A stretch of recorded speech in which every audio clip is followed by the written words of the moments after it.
Good afternoon, Jeremy. We're down here at Bavarian today investigating a slow crank on an X3 that has had a recent battery replacement.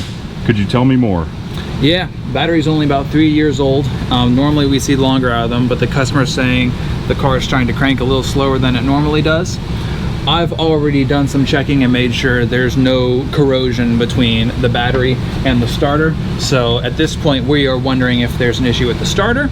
The battery is just going bad, maybe because of how the driver's been driving it, not taking long enough trips, or maybe there's a parasitic draw.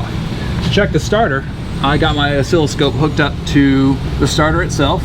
Yellow is power from the battery, red is the signal to run the starter, green is the other side of the starter solenoid, so power right before it goes in, and blue is just the engine, so I can check the ground, see if there's any corrosion there.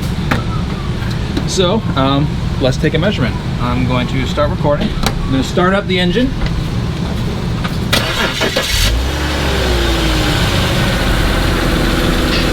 And that's all we need to see right there. So those are all the leads. All I care about right now is the yellow trace, power from the battery. And we can see it dipped to just over 7 volts. Normally on starting a car, I'd want to see around 10 volts, which tells me right now the battery it came in on is weak. Whether the battery's the problem or not, I don't know. So I'm going to put a new battery in and reevaluate. Awesome. Thank you, Jeremy. Certainly.